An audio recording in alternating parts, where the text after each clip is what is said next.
নমস্কার বন্ধুরা, আমি পারমিতা। গ্রামের খাবারের স্বাদ নিতে আপনাদের স্বাগত জানাই ভিলেজ ফুড ডিলাইটে।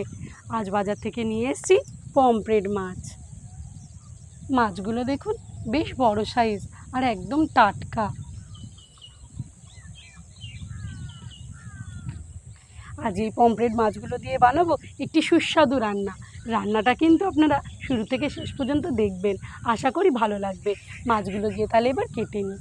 মাছগুলো এবার কাটবো।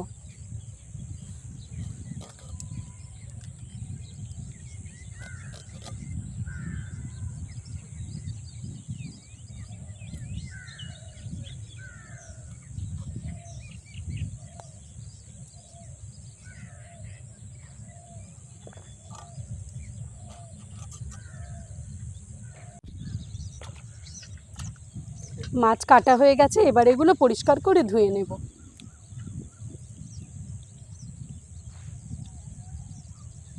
মাছ ভাজার জন্য কড়াইতে দিচ্ছি তেল।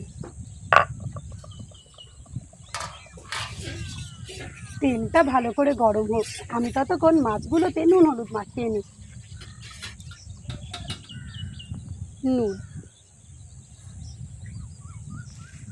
হলুদ, লঙ্কার গুঁড়ো। নুন হলুদ লঙ্কার গুঁড়োটা মাছের গায়ে ভালো করে মাখিয়ে নেব।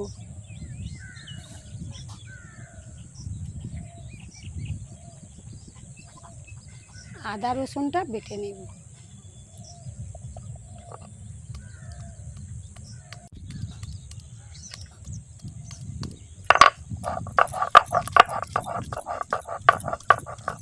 মাছগুলোতে ভালো করে মশলা মাখাবো, যাতে মশলাটা মাছের ভেতর অবধি চলে যায়, তাহলে মাছটা খেতেও খুব ভালো লাগবে। তেল গরম হয়ে গেছে, মাছগুলো এক এক করে ভেজে নেব।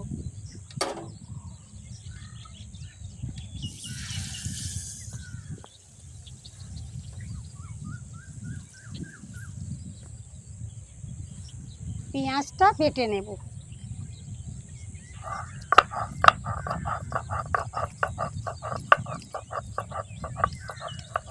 এক পিঠ ভাজা হয়ে গেছে, মাছগুলো উল্টে দিচ্ছি।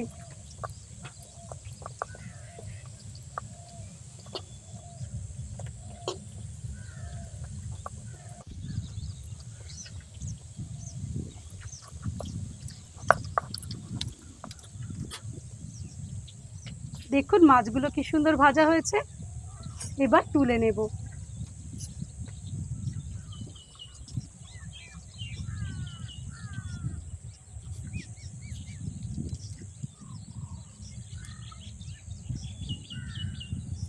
বাকি মাছগুলো ভেজে নেব।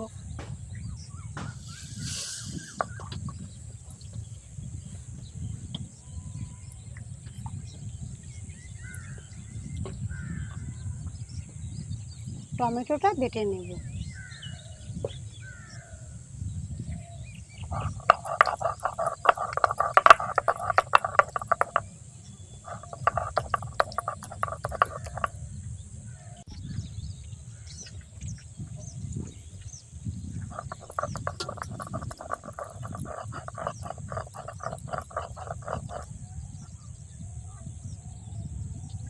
সব মাছ ভাজা হয়ে গেছে, তুলে নিচ্ছি।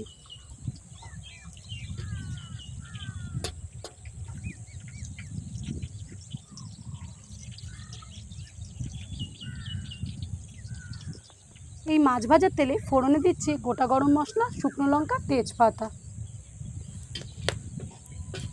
গরম মশলা থেকে খুব সুন্দর গন্ধ বেরিয়ে গেছে, এবার দিয়ে দিচ্ছি পেঁয়াজ বাটা।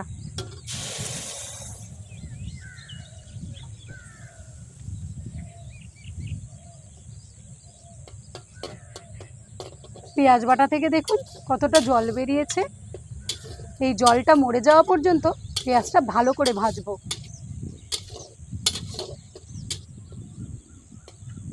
পেঁয়াজটা দেখুন কি সুন্দর জলটা মরে গেছে, আর কি সুন্দর একটা কালারও এসে গেছে।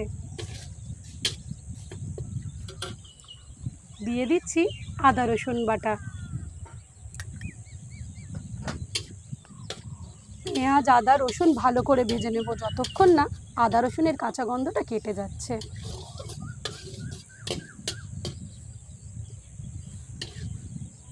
আদা রসুন পেঁয়াজটা খুব সুন্দরভাবে ভাজা হয়ে গেছে আর কাঁচা গন্ধটাও কেটে গেছে।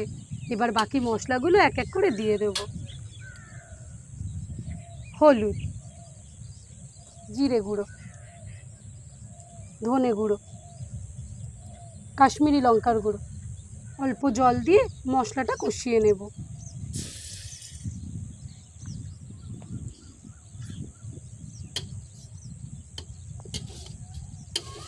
মশলাটা ততক্ষণ অবধি কষবো যতক্ষণ না মশলার কাঁচা গন্ধটা কেটে যাচ্ছে।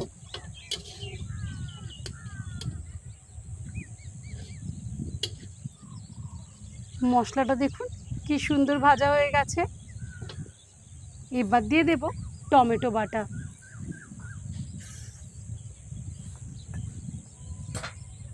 টমেটো বাটাতে তো এমনিই জল বেরিয়েছে, তার সাথে দিয়ে দেব নুন।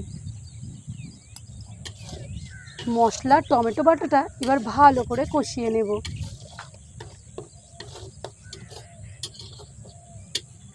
মশলাটা খুব ভালো করে কষাবো। মশলা যত কষাবো তরকারির টেস্ট কিন্তু তত ভালো লাগবে।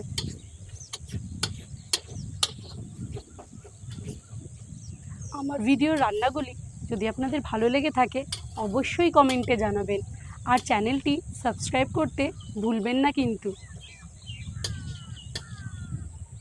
মশলাটার কালারটা একবার দেখুন, আর মশলা থেকে কি সুন্দর একটা গন্ধ বেরিয়েছে। মশলা কষানো ভালোভাবে হয়ে গেছে, এবার দিয়ে দিচ্ছি জল।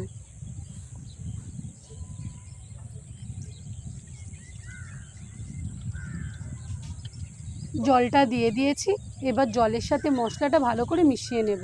ঝোলটা যাতে তাড়াতাড়ি ফুটে ওঠে তার জন্য কিছুক্ষণ ঢাকা দিয়ে দিচ্ছি। ঝোলটা ফুটে দেখুন কি সুন্দর কালার হয়েছে, আর এই চারপাশ থেকে কি সুন্দর তেলও ছেড়ে দিয়েছে। এবার ভাজা মাছগুলো এক এক করে দিয়ে দেব।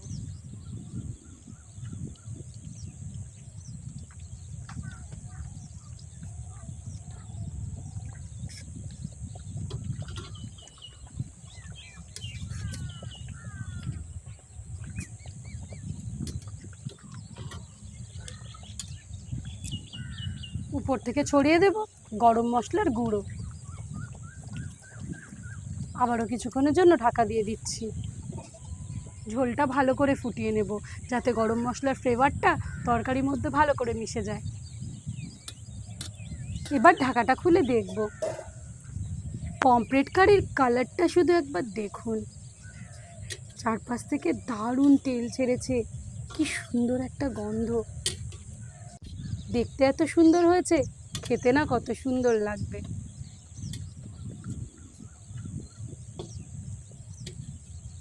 Pomfret curry ready. এবার চেরা কাঁচা লঙ্কা দিয়ে নামিয়ে নেব।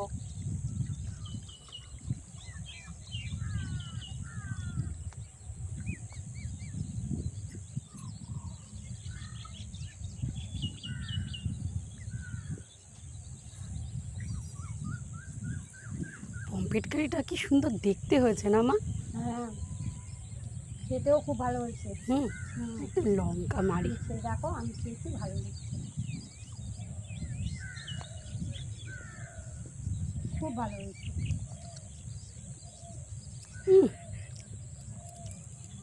অসাধারণ, তাই না মা? হ্যাঁ, অসাধারণ হয়েছে, দারুণ লাগছে, দারুণ।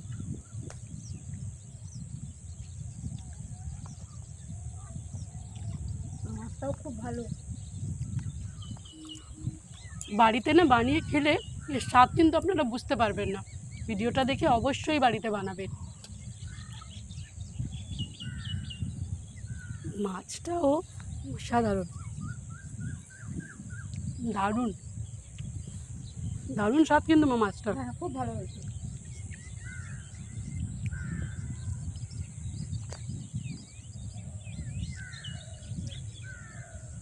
মাছটা খেতে খুব ভালো, দুর্দান্ত হয়েছে তরকারিটা। মাছটা খুব ভালো। আপনারাও বাড়িতে এইভাবে বানিয়ে খেয়ে দেখবেন, আশা করি ভালো লাগবে। আজ ভিডিওটি এখানেই শেষ করছি।